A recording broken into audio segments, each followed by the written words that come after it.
YouTube, we're here with the Arcus M. Just want to give you a quick update on some of the changes I've made since the last flight footage. I made this little battery holder so I can run a 2200 milliamp 3S pack. And I've got the CG worked out so that I don't have to resituate this every time. And it works out nicely. And then as I plug it in, then I'm able to basically get the canopy in there. So that was one modification. I had servos that decided they were going to strip out on my rudder, and so I went ahead and replaced those with Metal Gear servos. I just used Hextronics 9-gram Metal Gear servos. I used different control adapters there, but no big deal. And then I took off these hokey brass things. I went ahead and just put a Z-bend in, and it's a lot more effective in my opinion. And then I also have this mechanical adjustment for the rudder. One other change I'm looking at making is to the winglets, and I'll go over that here in a minute, but I want to show you the rest of the other changes. I increased the size of the rudder significantly. It's about double the size what it was, and you already knew that I increased the size of the elevator, but I wanted to get just more rudder authority, and I already maxed out the throw, and having a huge rudder on a glider is really nice. It helps a ton, and I wanted to give you guys a close-up shot of this. This is a piece of plastic that had been on a round bottle, and I forced it into this tightly and then taped it on and made sure it was going to work well. That helps to stiffen that. And then I glued it with a bunch of thin CA that I let run in. I put a little German flag on there. That was on my ASW28. I had made it on there out of 3 pieces of colored electrical tape. And I did this same thing on both sides to help counter that pressure. By the way, the balsa wood is 2 pieces of thin balsa wood plied together. And you'll notice I brought up the surface just a little bit because I actually had ripped off. You can see how there's kind of this ripped look to it. That's because I have 1, 2, 3, 4, 5, 6 really thin strips, 7 really thin strips of plastic that are now acting as my hinge.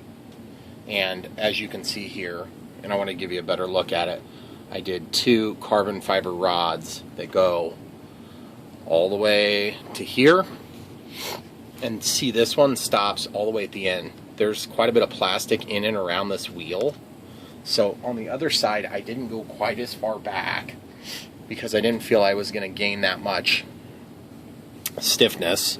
And then the worst one was actually right in the vertical stabilizer. And I'm sorry guys, it's hard to spin this plane, it's so huge. I actually took and rammed one from right here. I rammed in, I sharpened it like a knife and then cut it in right through there. And that was super effective. It really helped a lot. And I want you guys to see one consequence of that. That is, it penetrated here.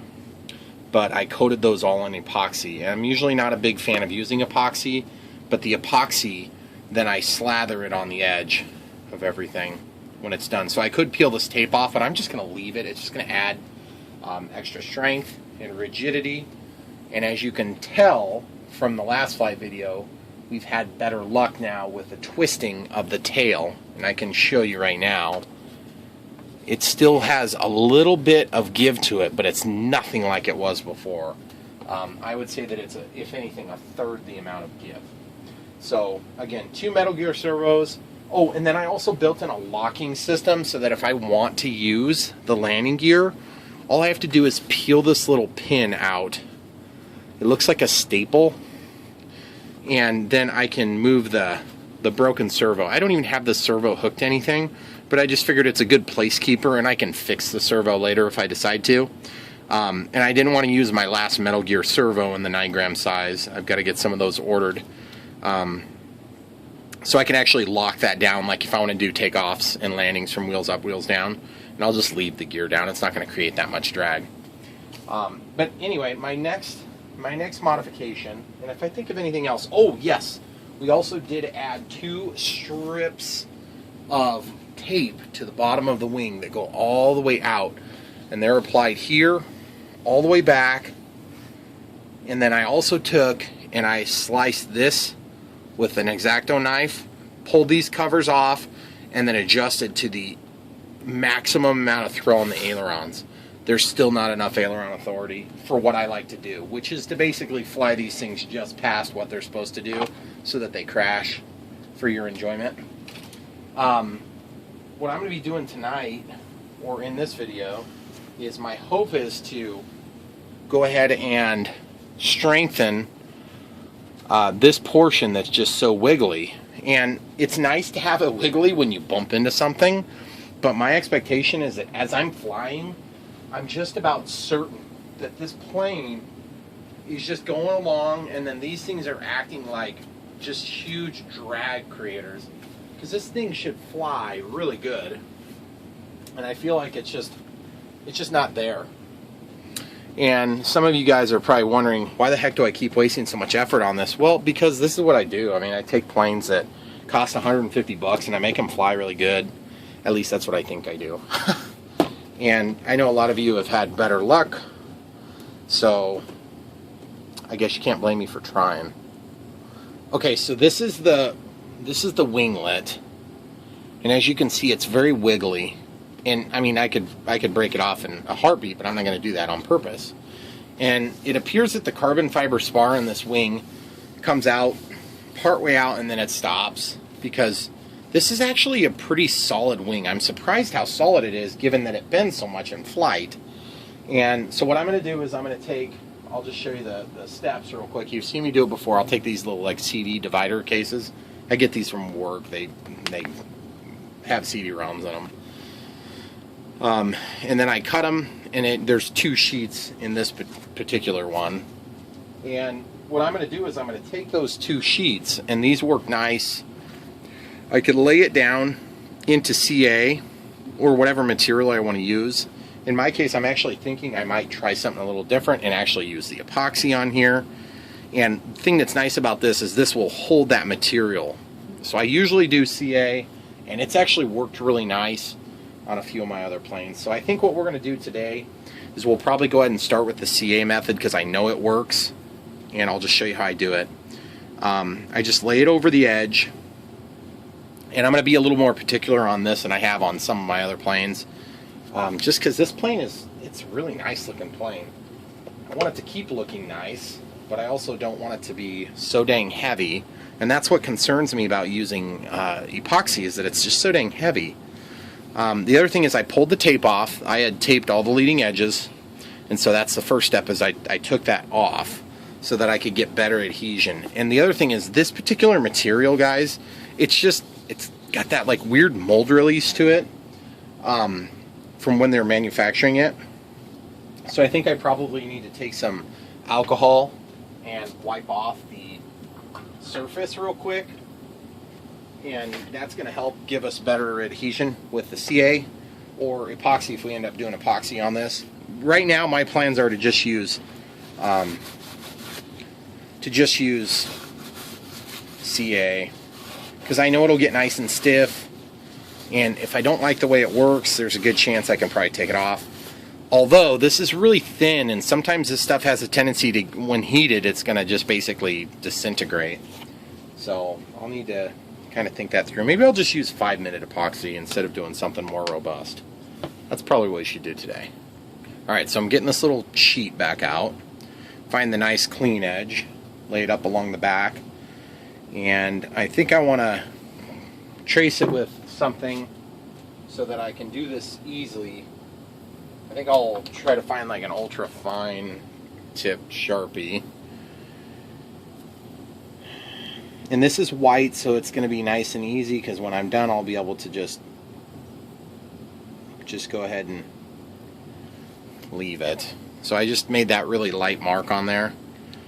I don't really want to have to take off any more than than's required, because when I'm done cutting this, my hope is they'll be about the same shape on both sides, and I want them to have a little bit of overlap. So I'll show you how I manage the extra slack when I'm doing this, because I do want to protect the front edge of the wing, and that's also going to give us a lot of our strength. Okay, so we've got that there. So it's cut generally to size, and I want it to be a little bit oversized, so now I can take and just go cut, cut, cut. And that's what you're going to do, is this is going to give you the ability to wrap that leading edge, but then you still maintain that tensile strength that you're adding. And then each of these individual ones will be able to fold over. So that's what I'm going to do. And then when I'm done, I can do the bottom piece with just one flat piece. And I hope it works really nice, and who knows, it might work horrible. At least this way you guys won't have to do it on your own plane and find out it works horrible. Now obviously I don't want to do that far back, so I just I'll get it to where I think I want it, and then I'll go ahead and just trim it to size, and just hang on to that stuff. It's real handy for smaller projects. And I might not even go all the way back. Might go something like this. And I'll show you, I'm so torn on the whole epoxy versus, you know, you can do epoxy without this stuff, I guess, but you know, CA is not free. It's heavy and it's expensive. Epoxy is also expensive and also quite heavy. So I guess I don't know the best way to do it. And see, that's the thing, is I can wrap it, and then that'll hold it nice and tight. I'm going to probably just mix up epoxy. I'm just going to bite the bullet and do it. Don't forget gloves, guys. Epoxy's messy. At least with epoxy, if you're using like 5-minute epoxy, it's a little bit easier. I just use, this is Hobby King stuff. I've actually been happy with it. It's worked fine. You just mix 1-to-1, unless you want it to harden weird, and then you can do whatever you want. But don't listen to my advice on that. It's very simple. Grab yourself a piece of cardboard or something like that. I just always mix it on the same place. And look, I've still got one of my mixers from the last time I did this. So just use whatever you've got. It's got to be nice and sturdy, because this stuff is thick. So I'm going to go ahead and pause it, and I'll show you what I'm going to do right as I mix it. Okay, so we've just got a little bit there. And get your cleanup stuff ready to go, so you don't have to wonder where it is, because you're inevitably going to drip some. Okay, then just mix it up. Just take your tool, mix the two. Now this is 5-minute epoxy, so it works really quick. You can get 30-minute, 1 hour, 4 hours, or whatever. Whatever you want to find and buy. I think you can get 45-minute epoxy too. I'm not sure. I have some 30-minute epoxy, and then I have some stuff that's supposed to cure to like a rubbery consistency, and I'm like, yeah, I'm not going to be doing that much. But I use that, I was thinking about using that between wings on my Airbus when I was building the Airbus. Okay, cool. So that's all the more I'm going to mix. Some people get a little more aggressive with their mixing. All the more power to you. I'm going to let that work for just 1 second and tape this thing. Just using painter's tape. Nothing special. It probably would have been a good idea to get this done before I had my epoxy mixed, but they say if you let your epoxy work for a minute, sometimes you'll have better results. I don't necessarily buy that, but whatever. So I'll just tape it, and then I've got something to fall back on. Okay, so now I'm just going to use that little mixer thing. It's been probably about 30 seconds to a minute on this. So now I'm just going to take this crap, and I'm just going to slather it on here, making sure to get nice liberal coat on there. Okay. You can use a brush if you want to waste a brush, or you can use like one of those foam things that you buy to do like single application. Okay, so I'm just trying to get the leading edge real good, because that's kind of where I'm mostly concerned with. Okay, and I'm just scraping this. It is nice if you work off of a clean surface. I went to the back side of my paper cardboard here.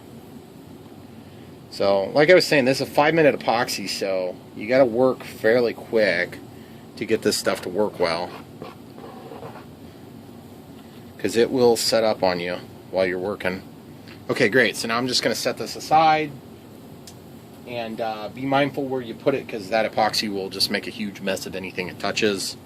Okay, now we're going to see how this stuff soaks in. My guess is it's going to soak in really horrible, and I'm going to be really ticked off that I did it this way. But that's okay, you guys get to enjoy my suffering. Okay, so you see what I'm doing? I'm just kind of working it from the middle toward the front so that I can use that excess to actually flow and wrap the edges. See how it's soaking through? I don't know if you guys can make that out, but it's kind of soaking through that stuff, which is the same principle. That's why I started using this, because the CA would kind of hold it. So now I'm just pulling it back to the edge, just kind of working that. That's why you gotta have rubber gloves, because you're gonna basically be working this product into your material, and then you're wrapping it around the edges. And that's where you're gonna get your massive strength from, is just from the way that you've wrapped it. And it's heating up. I can feel the heat, which is kind of cool. So I'm just going to soak that down into it. Okay, so just trying to get those to wrap. It's always so messy. I hate working with CA guys, or with epoxy guys. It's such a pain in the butt. And it never seems to work quite as good as I want it to. I mean, it does generally get the job done. Don't hear me wrong when I say that, but it's just kind of like, why isn't it working better? That's what I always say. Okay, so I'm going to get this picked up off of here. You can see it's already starting to get really thick. So we're going to just make sure we don't get too much more time behind us here. I'm just putting that last little bit on there. I'm just going to try to wrap it. These wingtips are going to be crazy strong now compared to what they were, though. And when I say crazy strong, I mean strong like a good thing. Some people actually want this to be flexible.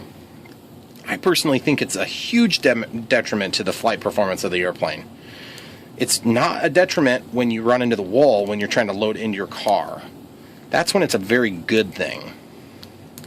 Okay, so you can see it's kind of pulling that fabric-y stuff. It's starting to get really sticky on my gloves here. So now I just really need to concentrate on pulling the fabric tight, and it's getting very hot as the epoxy is activated. Okay, so now the underside I care a lot about, but I can't see it as good. I'm just kind of lifting it up. Okay, so far, I mean, it's not like amazing the way it's working, but it's working okay from what I can tell. And I want to share this process with you, but I got to make sure I get this done. Okay, so now I'm just gonna, it's getting so sticky I can't manipulate it anymore. Here's a trick, guys. When you're done with your baby powder, when you can't get it out, take and cut it open, and then you can spread this on your fingertips, and it will stick to the epoxy. It works really nice, because then you can, or just like wipe the concrete floor where all the dust gathers, so that way you can keep your gloves on and finish whatever it is you're doing. Then just spread it out, and this will help you to finish the project. You don't have to constantly be replacing your gloves.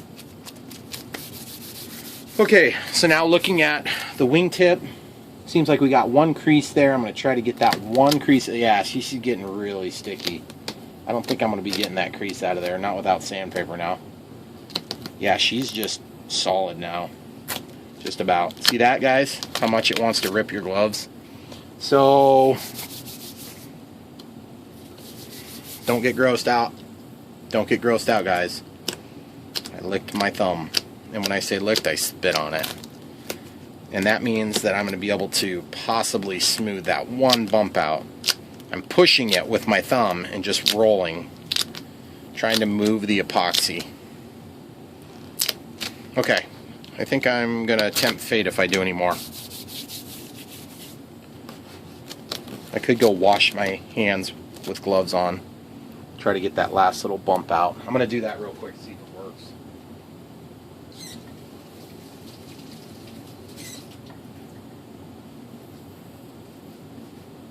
Okay, So now I have my gloves are wet with warm water, and they're not sticking quite as bad, so I can actually manipulate that bump a little bit more still. But I think we're good. I think we're okay. It's going to be fine for what we're doing. Alright, so real quick, while things are still setting, let's give you guys a shot of the bottom, if I can get around all my tables and stuff. You can see the way that looks. There's one kind of nasty spot there where there was a little bit of a buckle, so I'm just pulling that down while we've got access to it. And you can see otherwise it looks pretty good.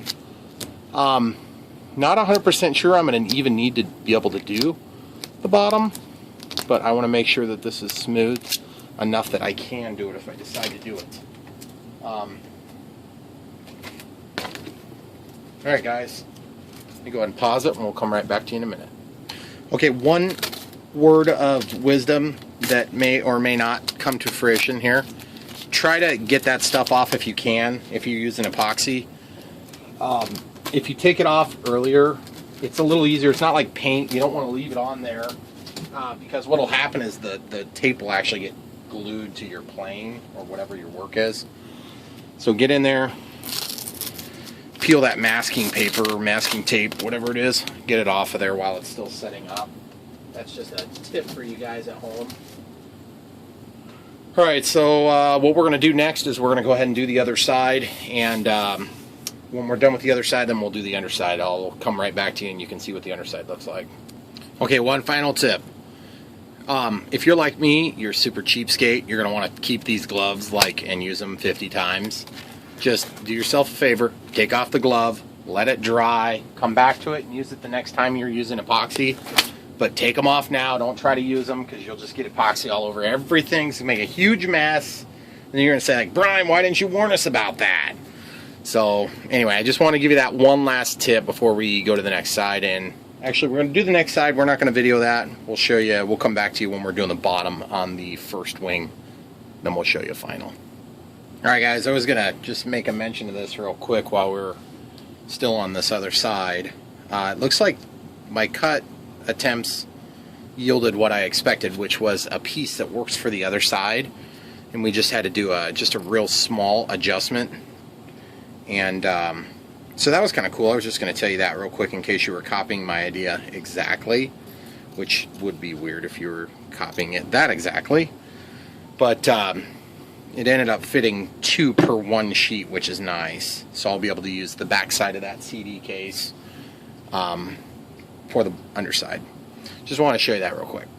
Hey, another quick tip, guys. When you're measuring out your epoxy, this is very obvious to anybody who's done this before. If you've never used it before, if your blobs are not the same size, you didn't mix it right. So go back and do it again. Get your blobs the same size. Always put the red on one side and the black on the other side, or the one color and the black on the other side, and that way. And you see this creamy color that turns? That's really what you're looking for when you're mixing this stuff up. Anyway, just wanted to show you that, guys, real quick. We'll come back to you with the underside there in a minute. Alright guys, we have got the one side done and set up for over 5 minutes, but this stuff takes, I think, like 24 hours to be totally cured. You can see it's still got a little bit of flexibility, but it's nothing like before. So this stuff is going to be nice and solid. I still think I want to maybe do the underside just so that it has that protective nature to it. The other thing I think is it's just going to be easy. So I don't think we're going to add too terribly much weight, but I just wanted to show you that now that it's kind of set up, you can tell it's a dramatic improvement, but I think having that backside is going to just make it rock solid. So even if you do bump something with it, it's not going to get destroyed. So we'll go ahead and flip the plane over. And I hate having to do this stuff to planes, but you know, it's just one of those things. You kind of have to do what you have to do to make your planes good. And I'm going to get this repositioned so you can see real good with me. Alright guys, so we got that taped top and bottom. Now what we got to do is we kind of got to do the reverse process. It should be pretty straightforward, but just keep it in mind that you've got kind of a little bit of an angle there to try to make a good clean coverage. So I'm going to actually go like this, and then I've got that that mark that I can see through a little bit, so that works pretty nice to give me my mark point. And then remember, we don't want to overlap this time. We actually want to cut it to size properly, because we don't want to overlap on top and bottom. That's just going to make it way too thick. It's already kind of thick to begin with. Okay, so we got our mark, so now we're just going to go ahead and cut that out real quick with some scissors. And then we're going to test fit. And it looks like we're going to have enough on this to get the second piece cut as well.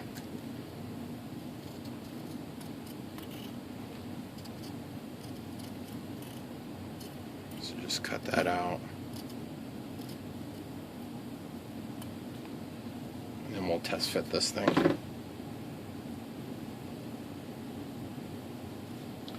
Okay, so we've got that black mark there, and I don't want that black mark to actually show up in the finished product. So there's two ways. You can trim it off, or you can take some alcohol, and that would take care of that product. It would wipe it right out.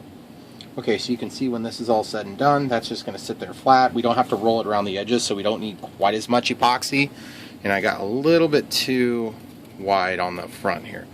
So we can do that exact shape. Now the other side, we're not going to be able to just transfer this, do the mirror image for the other side, just for the simple fact that there's going to be little nuances that aren't quite exactly the same. So I'm just going to go ahead and trace it. But what we'll do is, when we're done with this side, we'll pause the video and we'll come right back to you so you can see how it looks with the finished product. So, alright, let me get some epoxy mix. I'll come right back and we can do it. So I'm using quite a lot less this time, because wrapping the edges took a ton of material. And you can see I just let it dry and rotate back and forth. And I got another pair of gloves over there. I just put on the first pair of gloves, because with 5-minute epoxy, of course, it's going to be more or less dry enough to where you can touch it and it won't be so tacky you can't get anything done with it. So we're just going to mix this a little bit up. And one thing you want to be careful about when you're just first starting to get into the epoxy thing, don't undercut it. Just waste epoxy. You'll have stuff that you won't use, that's fine, but when you get a little bit better at it, you can be a little bit less wasteful with it. Okay, so we're just going to apply it. Just getting it. You see that stringy stuff? Dang it, the hot glue that was on the bottom of this is picking up the epoxy. Or it's not picking up the epoxy, it's just getting picked up into the epoxy, which is super annoying. So that's kind of annoying. So now I'm just spreading this on here. I'm just kind of making a nice smooth-ish surface, especially around the bend. Okay. So that's going to work pretty nice. And I won't make you watch both sides. It's going to be the same exact process, just on the other side. And we're going to go ahead and just, I usually puddle up whatever extra I have from a run, and I'll scrape that into the work if I can, so that it's not wasted. And this stuff kind of, it soaks through this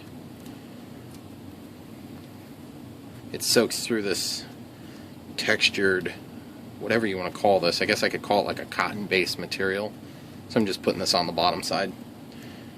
And then I'm just going to lay it into the work surface here. Kind of get it in position. And don't be afraid to, you can use your spreading tool to do this, or you can do it with your fingers. I did it with my fingers on the front, because I needed to be able to manipulate around the corners. But I'm just kind of working it from the front to the back, because I want the excess to slither out the back, and then I'll kind of recirculate it. And I don't have as much excess this time, which is good, because it was kind of a lot of excess on the top. So just working this back, getting a little bit of fraying material coming up, which is fine. Just going to work this back, working it back here. Now I'm just going to scrape the edge. So we got a little bit of material there, so just grab it with your fingers. Now the last little bit, I think I'm going to work with my fingers just to really get control of it.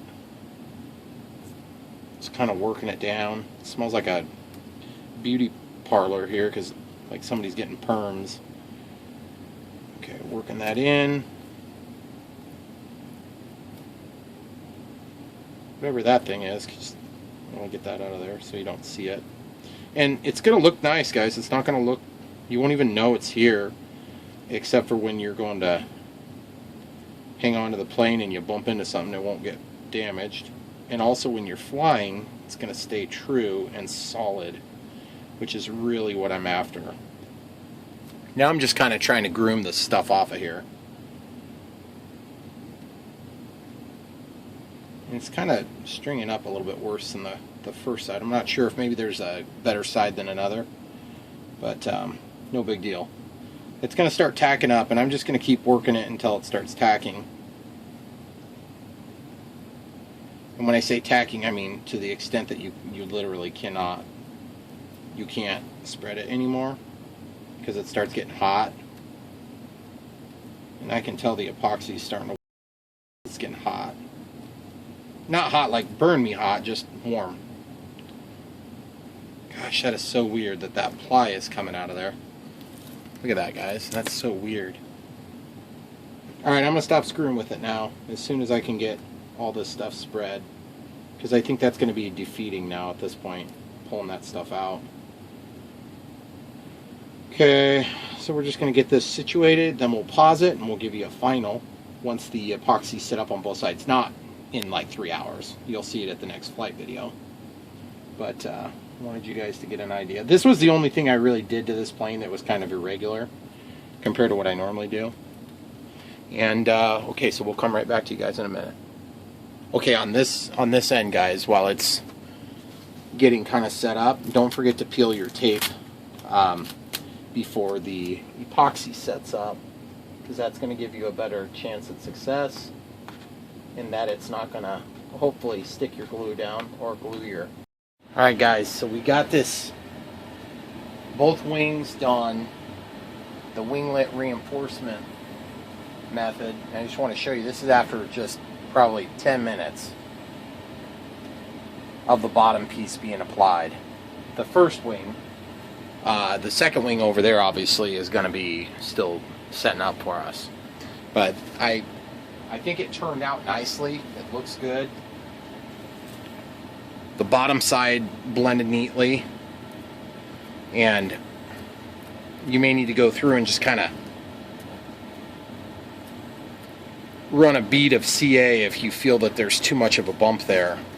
But I feel like it's going to be fine, and it's going to be a whole lot more sturdy. And guys, look, you can't even tell it's there. So I'm probably not even going to do any coloring at all. But I think it turned out nicely. It's going to be super strong compared to what it was. Now it's just going to transfer down to the wing. So the only thing about this is kind of a bummer is it makes me think, how hard would it be to just fiberglass the whole freaking plane? Because I'm wondering if that's the way to do these sort of things instead of doing this weird CD case crap. It's got to be cheaper too by the time you actually add all this material up. But then you can take some of this ridiculous flex out of this wing.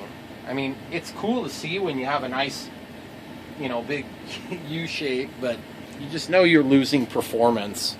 So the next thing that I'm going to do, and you guys are going to think I'm nuts, is I am going to go ahead and increase the size of the ailerons. Just because there's not enough roll authority. And I want to be able to roll this thing without being completely dependent on full rudder and full aileron to get the thing over, and then ending up stranded upside down. So that's my next project, and I don't even know if I'm going to film it for you guys yet. It's been done so many times, but maybe I will. Either way, thanks a lot guys for watching. This mod turned out really nice. I know that it's going to work. It's going to work well. I know that it worked on this plane, on the ASW, the ST model ASW that was refurbished and brought back from the grave. So I'm confident this is going to work even better because I used epoxy instead of CA. But I'll get you guys a flight video probably tomorrow. It's supposed to be really windy, but it's been beautiful, really cool, and summer days that are cool in Iowa are to be desired. So anyway, and with strong wind, this thing has been performing well, and I've been really happy with the overall performance, but it just doesn't do the tricks and the stunts the way that I want. So I'm either gonna, when I'm done with the ailerons, if it still performs poorly, then my next step will probably to do a little bit more aggressive taping job on top and bottom and see if I can't stiffen up this wing. The problem is, as you guys can probably imagine, this plane's eventually going to get heavy and then it's going to perform poorly and I'm going to cry. So, but when that happens, I'm going to go up into my attic and I'm going to get this balsa wood glider that I have waiting for you all. So keep tuned in. I don't know if you're into sailplanes. Obviously, if you're watching this video, you're into sailplanes. But there's going to be a new one and it's humongous. Hey YouTube, just wanted to give you guys a follow-up on the Arcus M.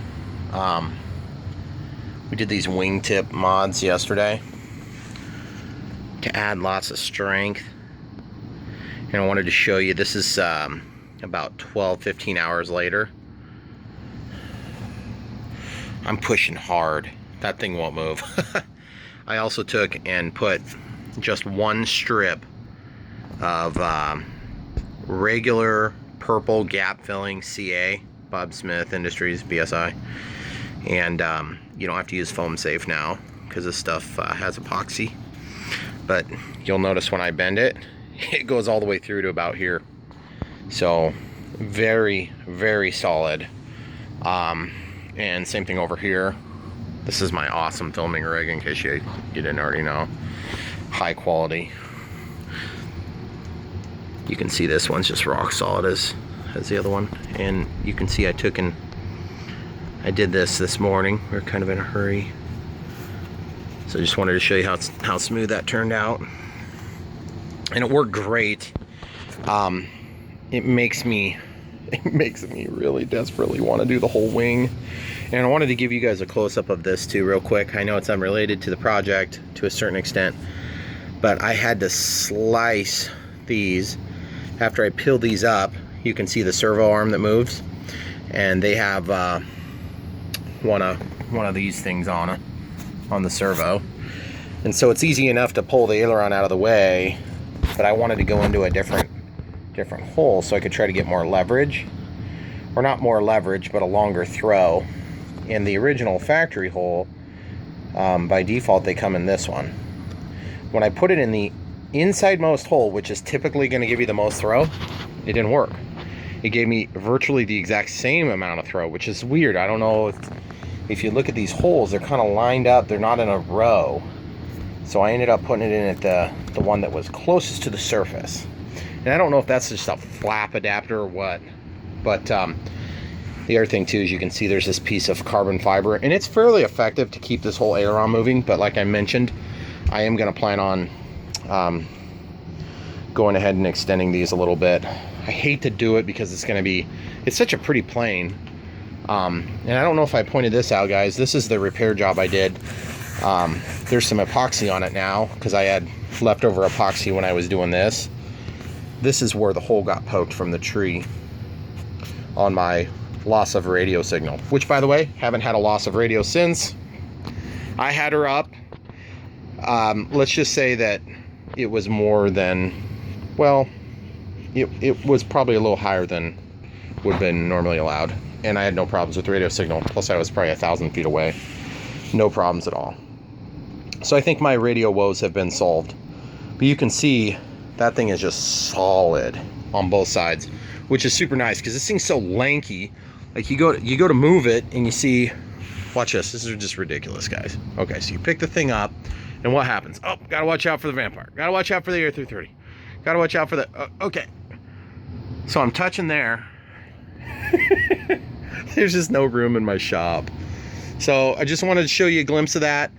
One other thing I'm thinking about maybe doing on this project that would mimic this would be to go ahead and pull the tape that I used to hold down this plastic strip, and either pull the strip off or just go ahead and epoxy over this a little bit. Problem is I don't think I'm going to get a good bond because the plastic is slippery, whereas this CD case material just absorbs and holds the product, whereas I would just be slathering over the top. But I mean, I already feel like the tail is solid enough to get the job done. It could be more solid, I'll give you that, but it's solid enough to do the job. So, and just another quick close-up of the extension on the rudder here. I actually took off about, I would call it a 1/4 inch, 3 or 4 millimeters here. And the reason I did that was just so that I could try to get the thickness, of the wood, the ply of 2 pieces of balsa to line up with that. And I feel like it worked out nicely. And I did the same thing here, but I didn't have to take any material off. I just used the CA to actually make a transition. So, call me nuts, but I like to have more control authority. And then I use my Expo to tame the control authority if it ends up being too much. Plus then the stabilizers. This one I have maxed out, and it's just such a big airframe that I don't know, maybe the new Lemon RX 7-channel stabilizer with diversity antenna doesn't have quite as much stabilizing, because now it's got the auto leveling. I'm not sure how they did that, but either way, just wanted to show you guys a close-up of that and just show you how effective that was. We're going to be flying it hopefully later today. It's crazy windy out, but that's part of the reason I've been flying this and not the brand new Spitfire, because it's been crazy windy. So gliders work good in the wind, you know? Can you blame us for wanting to fly gliders? Anyway, thanks for watching, guys. Just want to give you a quick follow-up on this, and probably not going to do a video on the ailerons, but if I do, keep watching the channel, you'll see. And it should be a pretty simple mod. So thanks for watching, guys. Don't forget to like and subscribe.